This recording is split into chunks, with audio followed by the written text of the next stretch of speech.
या main stream के media को लेकर के भी जो वीडियो आ रहे हैं, बहुत गंभीर विषय है।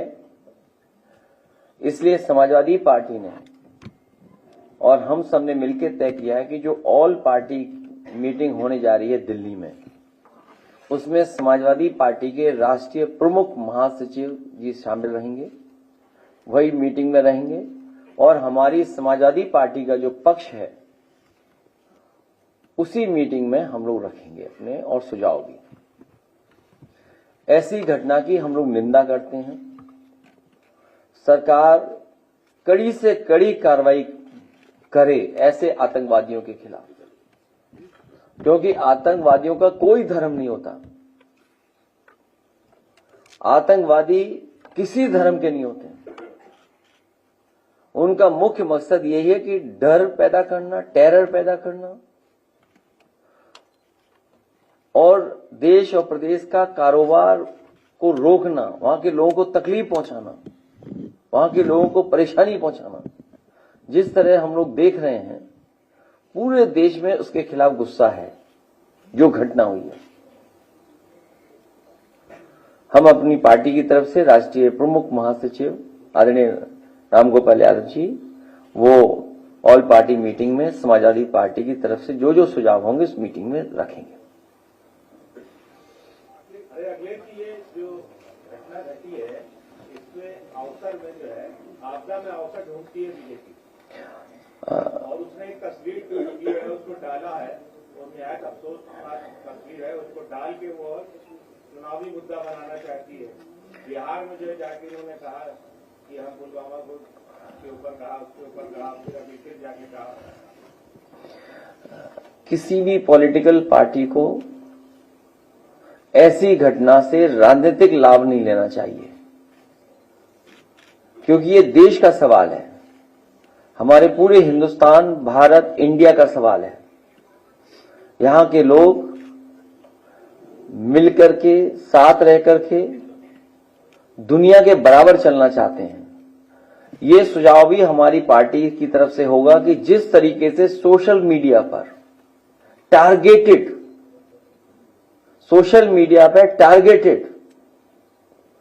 और एनिमेशन के साथ साथ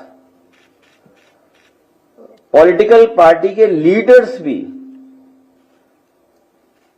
कि समाज में कैसे जहर घोलें या किसी लीडर के बारे में कितना गलत कह सकते हैं या तस्वीरें बनाने की बात, अगर वो भी चल रहा है तो ये भारत सरकार की जिम्मेदारी है कि ऐसी चीजों को रोका जाए।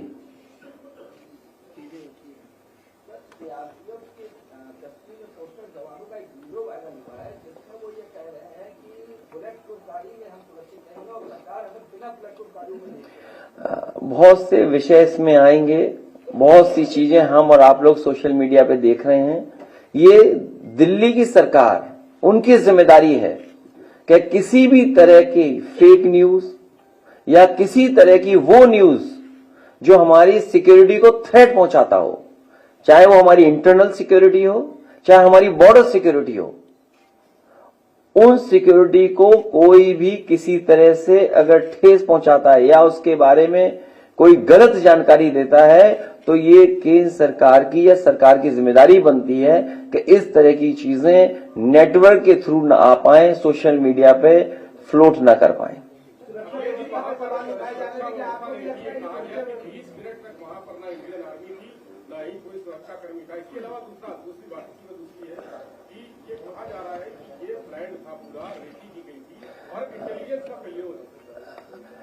क्योंकि बहुत से विषय, बहुत सी बातें जिस समय घटना हुई उसके बाद मैंने अपनी पार्टी की तरफ से पूरी जो मैं कह सकता था, जो मेरी जानकारी थी या जो मेरा पक्ष था, वो मैंने बाकायदा प्रेस नोट के माध्यम से आप तक पहुंचाया था। वो सब बातें जो आप पूछ रहे हो वो उस प्रेस के नोट के माध्यम से आप तक पहुंची हैं। जो सवाल आप पूछ रहे हैं वो उसके अंदर जवाब है, क्योंकि उस समय ऑल पार्टी मीटिंग नहीं बुलाई गई थी। इसलिए एज ए पॉलिटिकल पार्टी हम लोगों को अपना पक्ष रखना था। उस समय हम लोगों ने जानकारी दी थी। अब क्योंकि मीटिंग होगी, ऑल पार्टी मीटिंग में हम अपने सुझाव देंगे, इसीलिए मैंने कहा कि ये जो सवाल उठ रहे हैं या हम लोगों को और जानकारी जो मिल रही है, उन सबको हम लोग ऑल पार्टी मीटिंग में रखेंगे। अग्निवीर को लेकर कोई सवाल खड़े हो रहे हैं, बता रहे सेना में भर्ती बहुत कम हो रही है। क्या अग्निवीर को लेकर जो आप लगातार सवाल खड़े कर रहे थे, वो सवाल अभी बना रहेगा?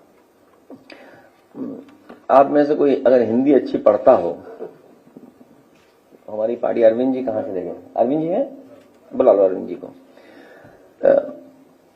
ये जो डिफेंस के कई सवाल और अग्निवीर को लेकर के हम लोगों ने कई बार कहा, और फिर दोहराता हूं उस बात को, अग्निवीर के पक्ष में देश के युवा नहीं है। वो पक्की नौकरी और पक्की वर्दी चाहते हैं। अगर आपका तर्क ये है कि बजट इसमें हमें बचाना है इसलिए हम अग्निवीर व्यवस्था लाए, देश की सुरक्षा के लिए कितना भी बजट खर्च हो जाए, हमें उतना बजट खर्च करना चाहिए देश की सुरक्षा के लिए।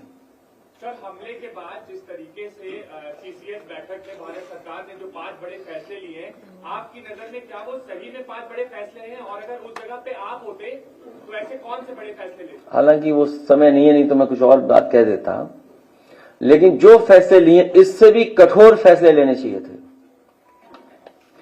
कठोर फैसले ही नहीं, वो इंप्लीमेंट कैसे होंगे उसको भी कठोरता से इंप्लीमेंट किया जाए, केवल स्टेटमेंट न हो।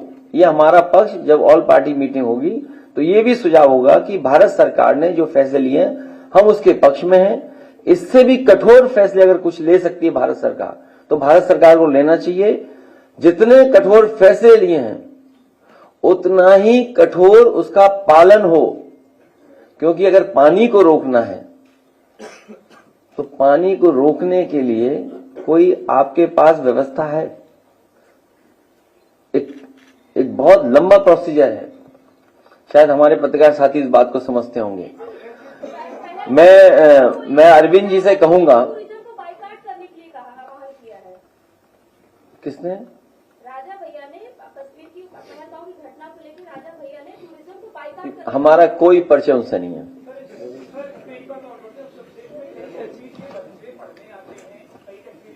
है ना आपके पास?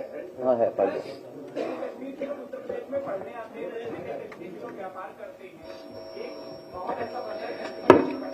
हालांकि मैंने कई बार कई मौकों पर कहा है कि कारोबार हमें जोड़ता है।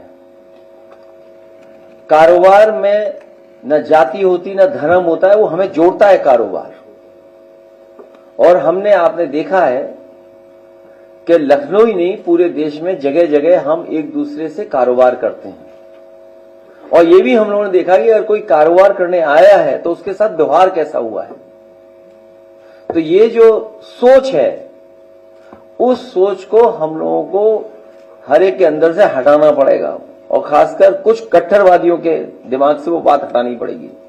कारोबार हमें जोड़ता है। मैं चाहूंगा कि जो हम लोगों ने प्रेस, क्योंकि बहुत सारे सवाल हैं आपके,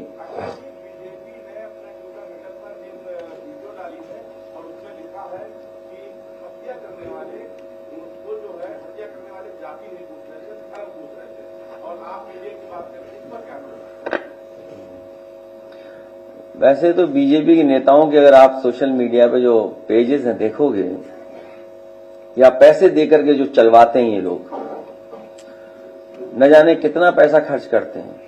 इस तरह का पैसा सुरक्षा पे खर्च होता तो शायद ऐसी घटनाएं न हो। प्रोपेगेंडा पे खर्च करते हैं बहुत। जो बात आप पूछ रहे हो वही जवाब अभी आपके अरविंद जी जब पढ़ेंगे तो वो आ जाएगा। मैं चाहूंगा कि अरविंद जी वो बात पूरी पढ़ दें।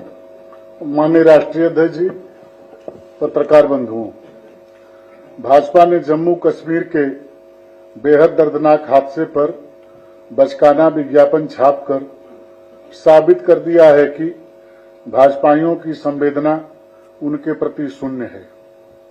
जिन्होंने अपना जीवन खोया है और जिनके परिजनों पर दुखों का पहाड़ टूट पड़ा है, भाजपा अब ये विज्ञापन हटवा भी देगी तो भी उसका ये पाप उसके कट्टर समर्थक तक माफ नहीं करेंगे।